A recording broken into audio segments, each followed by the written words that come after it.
नमस्कार, स्वागत है आपका आवाज समाचार में। मैं हूं आपके साथ दीपाली नंदा। बुलेटिन में सबसे पहले आपको बताएंगे इस वक्त की बड़ी हेडलाइंस। जगदीप धनखड़ ने अचानक उपराष्ट्रपति पद से इस्तीफा देकर सबको चौंकाया। सेहत का दिया हवाला, राष्ट्रपति ने किया इस्तीफा मंजूर। इधर कांग्रेस समेत तमाम विपक्षी पार्टियों ने उठाए सवाल। वोटर लिस्ट रिवीजन मामले पर दिल्ली से बिहार तक सियासी उबाल। लोकसभा और राज्यसभा में विपक्ष का हंगामा। विपक्ष ने संसद के मकर द्वार पर किया विरोध प्रदर्शन। बिहार विधानसभा के अंदर और बाहर भी विपक्ष का हंगामा।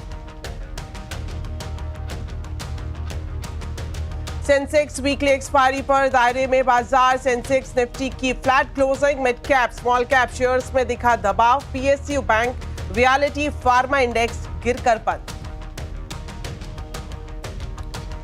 जीएसटी काउंसिल की अगली बैठक में छोटे दुकानदारों को नोटिस से राहत देने पर हो सकता है विचार। सूत्रों के मुताबिक यूपीआई से पेमेंट लेने वालों को मिल सकती है राहत। सरकार बढ़ा सकती है ट्रांजैक्शन लिमिट।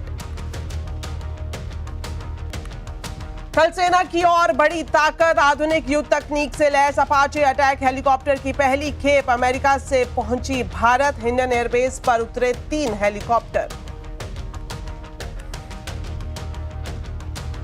कांवड़ रूट के ढाबों पर क्यूआर कोड मामले में सुप्रीम कोर्ट में योगी सरकार की जीत। कोर्ट ने क्यूआर कोड जरूरी रखने के फैसले को रखा बरकरार। होटल और ढाबा मालिकों को क्यूआर कोड के जरिए बतानी होगी अपनी पहचान। सुप्रीम कोर्ट पहुंचा 2006 Mumbai train blast case. Maharashtra सरकार ने दी बॉम्बे हाईकोर्ट के फैसले को चुनौती। 24 जुलाई को होगी सुनवाई। तो बुलेटिन की शुरुआत करेंगे बड़ी खबर के साथ। उपराष्ट्रपति जगदीप धनखड़ ने कल अचानक इस्तीफा देकर सबको चौंका दिया। उन्होंने स्वास्थ्य कारणों से इस्तीफा दिया। अपने इस्तीफे में उन्होंने कहा कि मेडिकल सलाह के मुताबिक अभी वो सेहत पर ध्यान देना चाहते हैं। धनखड़ ने इस्तीफे में राष्ट्रपति, प्रधानमंत्री मोदी और मंत्रियों का आभार जताया। वहीं आज उनका इस्तीफा राष्ट्रपति ने मंजूर कर लिया। प्रधानमंत्री मोदी ने धनखड़ के इस्तीफे पर एक्स पर पोस्ट लिखा।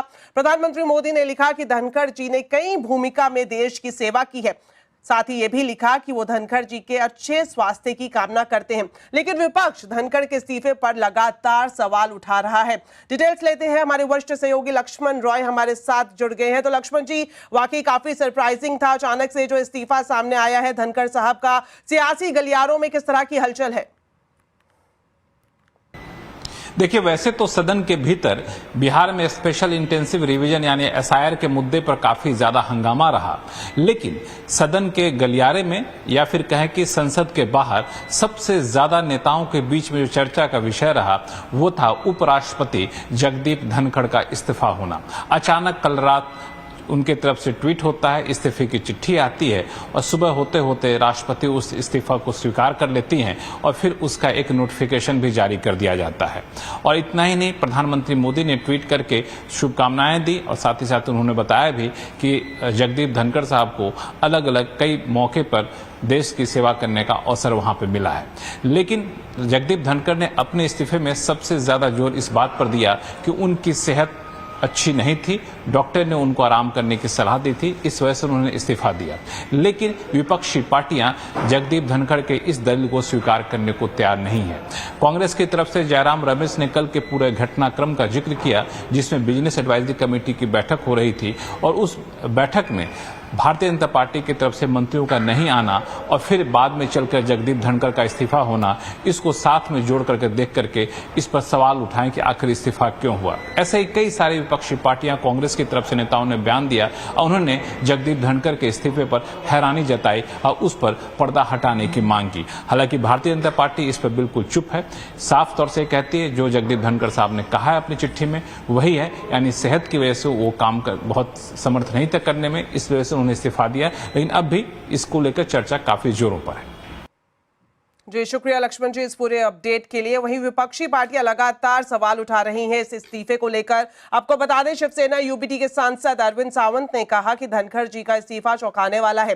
साथ ही उन्होंने ये भी कहा कि जब वो सदन का संचालन कर रहे थे तब तक सब कुछ ठीक था और जहां तक स्वास्थ्य कारणों की बात है वो सच नहीं है। इसके भीतर बहुत बड़ा सस्पेंस है और इसकी जांच पड़ताल होनी चाहिए, ये कहना है उनका।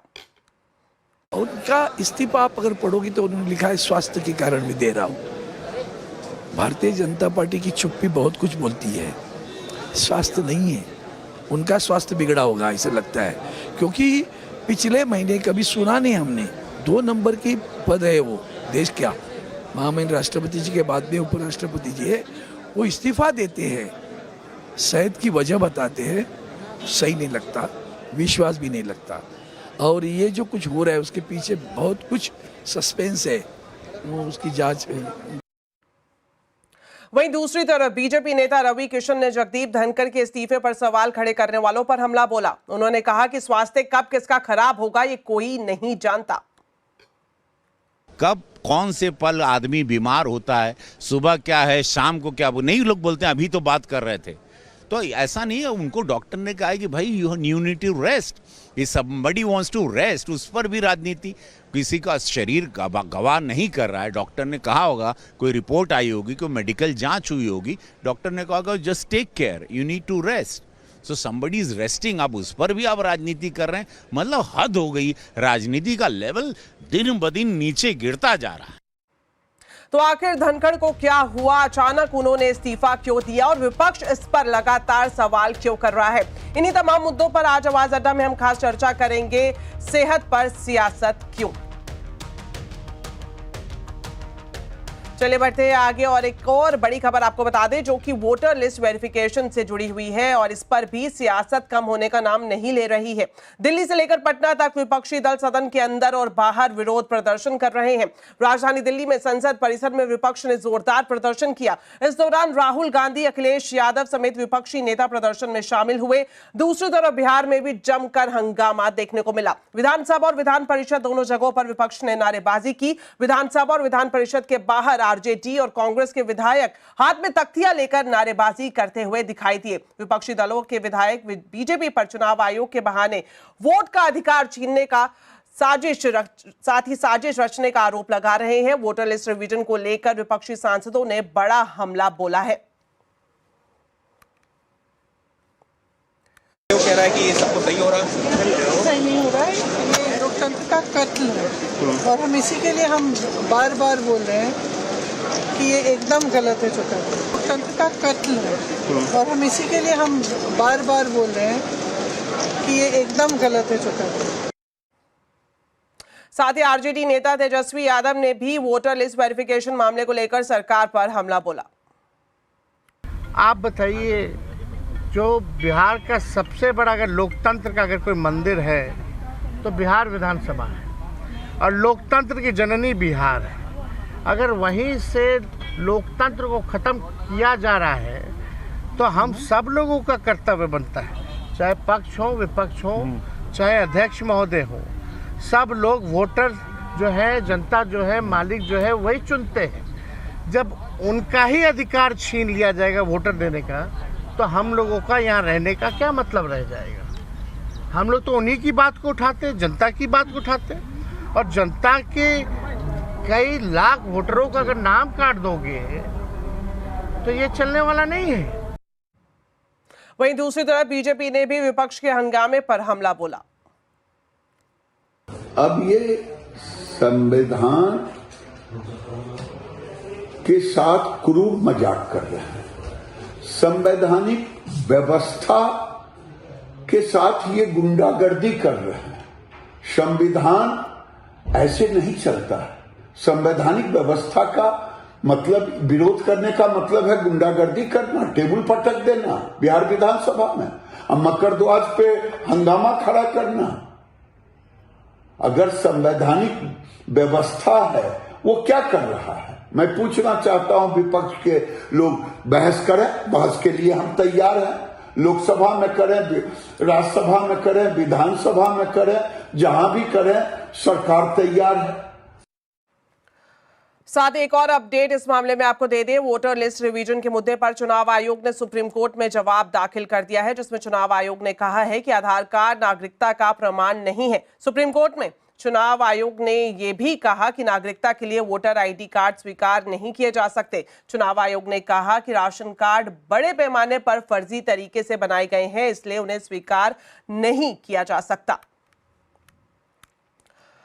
चलिए अब बात करते हैं शेयर बाजार की। सेंसेक्स वीकली एक्सपायरी पर दायरे में बाजार रहा। सेंसेक्स निफ्टी की फ्लैट क्लोजिंग हुई। सेंसेक्स 14 पॉइंट गिरा तो वहीं निफ्टी 30 पॉइंट फिसलकर बंद हुआ। Mid cap small cap shares में दबाव दिखाई दिया। पूरी डिटेल्स बता रही हैं कंचन नौटियाल। तो हफ्ते का दूसरा कारोबारी दिन बाजार की बात करी जाए तो हमें कंप्लीटली एक फ्लैट क्लोजिंग देखने को मिली है। निफ्टी में एक फ्लैट क्लोजिंग है, सेंसेक्स में एक फ्लैट क्लोजिंग है। मिड कैप हालांकि यहाँ पे जो पेन है वो ज्यादा बाउंड अप होता हुआ दिखाई दिया है और सेंसेक्स में भी आज एक फ्लैट क्लोजिंग ही देखने को मिली है, क्योंकि आज मार्केट में काफी सारी अर्निंग्स आई थी, उसका रिएक्शन सीधा सीधा यहाँ पे देखने को मिला है। कल की अर्निंग्स का रिएक्शन आज स्टॉक्स में देखने को मिला है। आइए देखते हैं कि निफ्टी के जो बढ़ने वाले शेयर्स है वो किस तरीके से आज उन्होंने परफॉर्म किया है। इटर्नल नंबर्स आए थे कल, नंबर्स के बाद यहाँ पे शानदार तेजी देखने को मिली है। ब्लिंकिट की तरफ से जो रेवेन्यू में बढ़ोतरी आई है उसका सीधा सीधा इंपैक्ट देखिए नंबर्स में देखने को मिल रहा है। एचडीएफसी लाइफ 2% के तेजी यहाँ पे देखने को मिली। टाइटन खबरों के लिहाज से यहाँ पे करीबन 1.25% का इजाफा और हिंडाल्को में करीब 1% की बढ़त आज के सत्र में देखी गई है। लूजिंग पॉकेट में बात कर लेते हैं। श्रीराम फाइनेंस 2.5% की कमजोरी, आयशा मोटर्स 2%, अडानी पोर्ट्स 2% और टाटा मोटर्स भी यहाँ पे 2% की गिरावट के साथ बंद हुआ है। मिड कैप की तरफ नजर डाली जाए तो एनएलसी इंडिया करीबन 5% के गेन्स यहां पे देखने को मिले हैं। एमआरपीएल 4%, पेटीएम 3.25% की तेजी और टाटा केमिकल भी करीब 3% की बढ़त के साथ आज के सत्र में बंद हुआ है। लूजिंग स्ट्रीक में एयू स्मॉल फाइनेंस बैंक में करीबन 4% की हमें कमजोरी देखने को मिली है और बिंदु फार्मा 3.5%, सोना बीएलडब्ल्यू प्रिसीजन खबरों के लिहाज से भी ये काफी ज्यादा फोकस में था, करीबन 3% की कमजोरी और जुबिलेंट फूड भी करीब 3% की कमजोरी के साथ आज के सत्र में बंद हुआ। ओवरऑल मार्केट का जिस समझा जाए तो आज हमें कंसोलिडेशन मार्केट में देखने को मिला और फ्लैट क्लोजिंग मेजरली देखने को मिली है। चलिए आपको बता दें, दिल्ली में ईवी पॉलिसी को लेकर एक बड़ी खबर सामने आ रही है। दिल्ली सरकार ने अपनी मौजूदा ईवी पॉलिसी को 2026 तक बढ़ा दिया है। दिल्ली कैबिनेट की बैठक में आज ये फैसला लिया गया कि नई पॉलिसी पर अभी और चर्चा की जाएगी। डिटेल्स के लिए अब सीधा जुड़ गए हैं रोहन सिंह। तो रोहन, बताएं क्या फैसला लिया गया है? अगर जो नई ईवी पॉलिसी की बात करें तो कब तक अब लागू होती हुई दिखाई दे सकती है राजधानी दिल्ली में?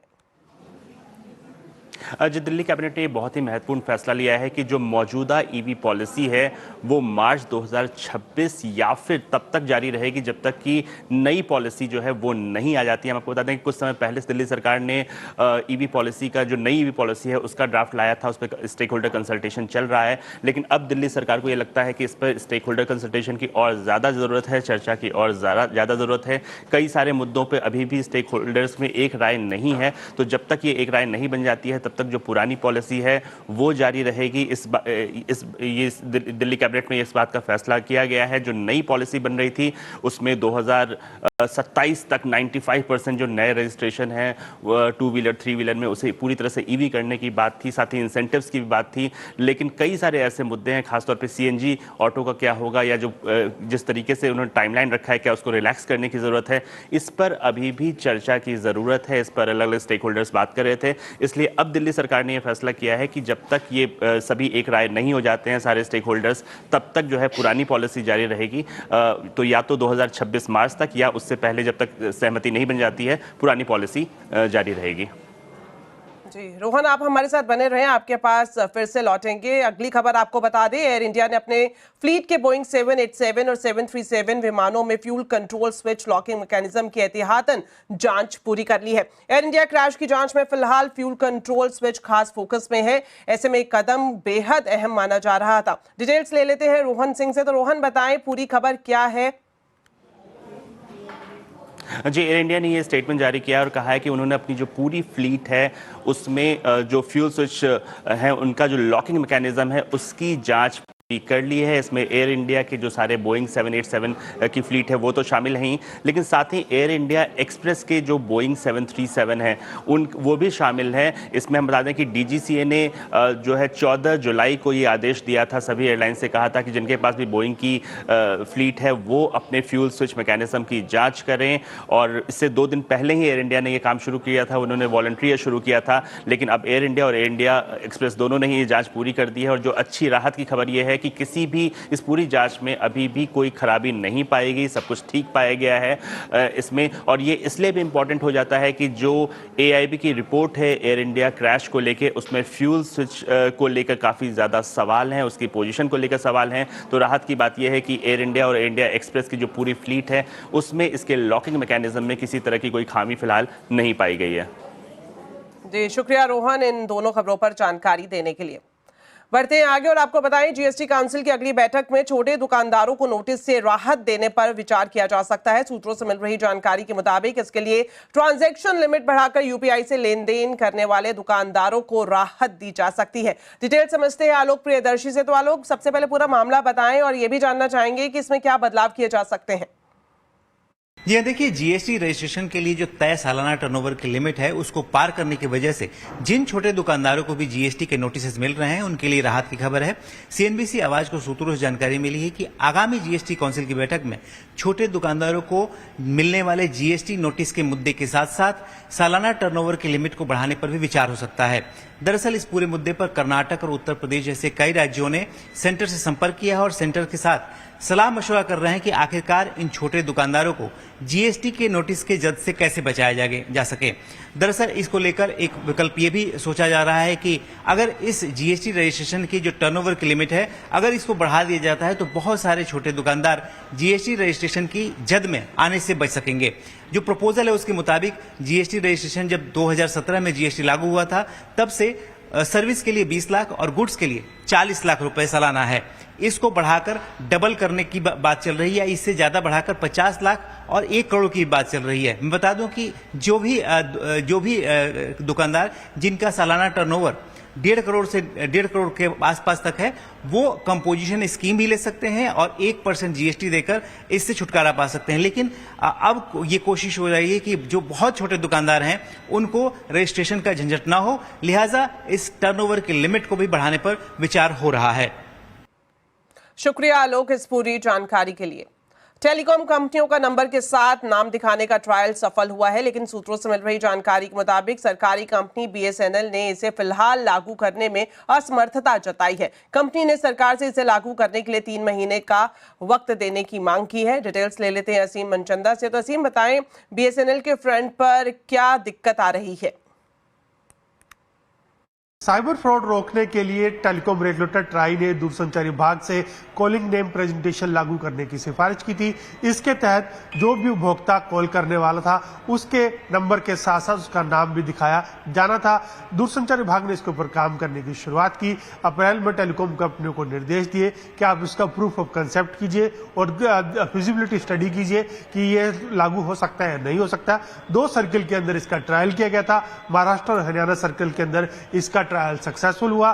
पिछले हफ्ते दूरसंचार विभाग ने सभी टेलीकॉम कंपनियों के साथ एक बैठक बुलाई थी और उनसे पूछा था कि आप बताइए इसे हम कब तक लागू कर सकते हैं। जो निजी कंपनियां थी उन्होंने कहा कि हम इसको लागू करने के लिए पूरी तरह से तैयार है और अगर दूरसंचार विभाग निर्देश देता तो हम इसको बहुत जल्दी ही इसको लागू कर सकते हैं। लेकिन यहाँ पर जो सरकारी कंपनी बीएसएनएल है उसने थोड़ा सा अड़ंगा लगा दिया। बीएसएनएल ने कहा कि वो भी इसके लिए तैयार नहीं है, उसको इसे लागू करने के लिए कम से कम 3 से 4 महीने का वक्त चाहिए। हालांकि सरकार ने दूरसंचार विभाग है उसने बीएसएनएल से कहा है कि आप जल्दी से जल्दी इसको लागू कीजिए। अगर बीएसएनएल इसको जल्दी लागू कर देता है तो बहुत जल्दी आपको नंबर के साथ साथ नाम दिखाने की शुरुआत भी हो सकती है।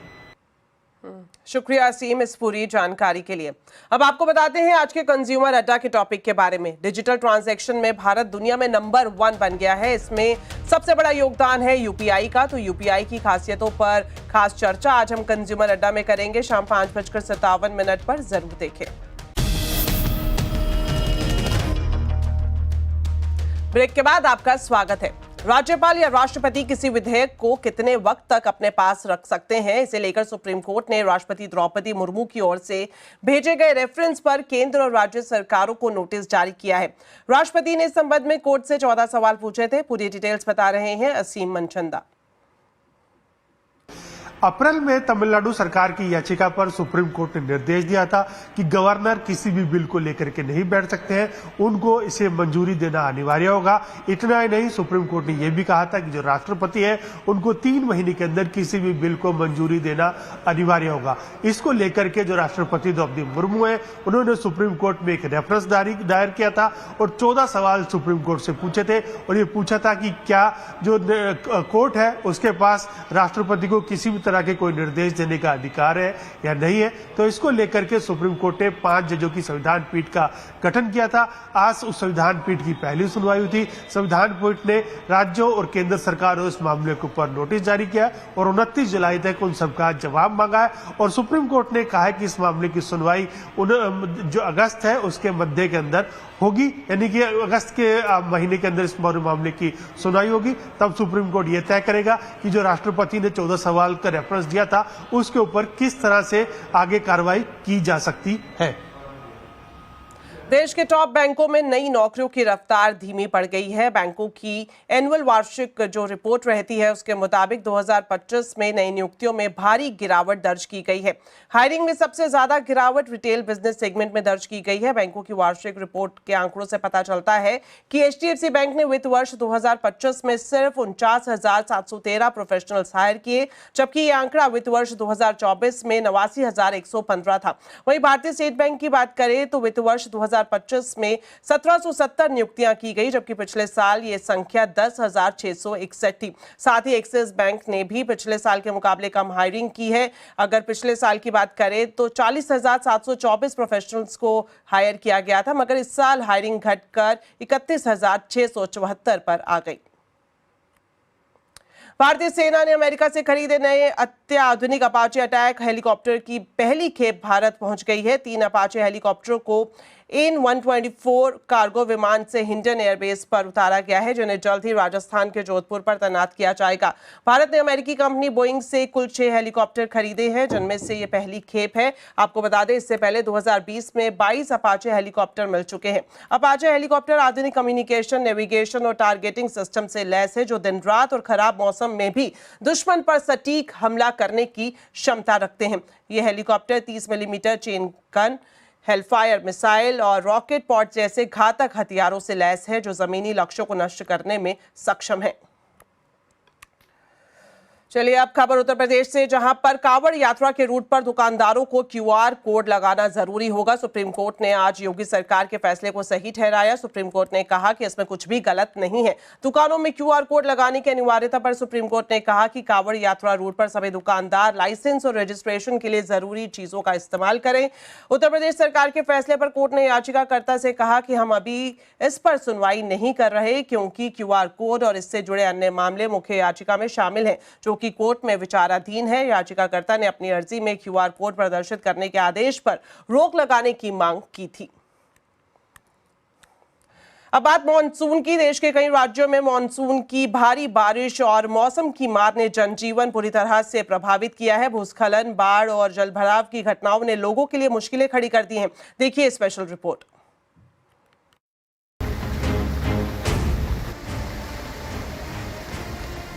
देश के अलग अलग हिस्सों में मानसून कहर बरपा रहा है। कहीं भारी बारिश से तबाही मची है तो कहीं सड़कों पर दरिया बह रहे हैं। पहाड़ी राज्यों में भूस्खलन और बाढ़ जैसे हालात ने जनजीवन को पूरी तरह से प्रभावित कर दिया है। हिमाचल प्रदेश में लगातार हो रही भारी बारिश ने जनजीवन को अस्त व्यस्त कर दिया है। जगह जगह भूस्खलन और बादल फटने की घटनाओं ने स्थिति को और ज्यादा गंभीर बना दिया है। नदियां, नाले और तालाब उफान पर हैं, जिसकी वजह से सड़कों पर पानी भर गया है। चंबा प्रशासन ने चेतावनी जारी करते हुए लोगों से नदियों और नालों से दूर रहने की अपील की है। जम्मू कश्मीर में भारी बारिश ने बाढ़ जैसे हालात पैदा कर दिए हैं। राजौरी जिले में गरहाली और सख्तोह नदियों का जलस्तर बढ़ने से बाढ़ की स्थिति बन गई है। रिहायशी इलाकों में सड़कों से लेकर घरों तक पानी भर गया है, जिसके चलते लोग घरों में कैद हो गए हैं। राजौरी जिला प्रशासन ने सभी सरकारी और निजी स्कूलों को बंद करने की घोषणा की है। कारगिल से भी बादल फटने की खबर सामने आई है। असम की राजधानी गुवाहाटी में भारी बारिश ने लोगों को गर्मी से राहत तो दी है, लेकिन जलभराव की वजह से कई मुसीबतें यहां पर लोगों को परेशान कर रही हैं। शहर के कई इलाकों में सड़कें पानी में डूब गई हैं, जिससे यातायात बुरी तरह से प्रभावित हुआ है। लोगों को दफ्तर और अन्य स्थानों पर पहुंचने में भारी परेशानियों का सामना करना पड़ रहा है। प्रशासन जलभराव को कम करने के लिए प्रयास कर रहा है, लेकिन स्थिति अभी सामान्य नहीं हुई है। तो इसी के साथ फिलहाल इस बुलेटिन में इतना ही। आप खबरों पर अपडेट रहें, CNBC आवाज से जुड़े रहें हमारे सोशल मीडिया हैंडल्स के जरिए। नमस्कार।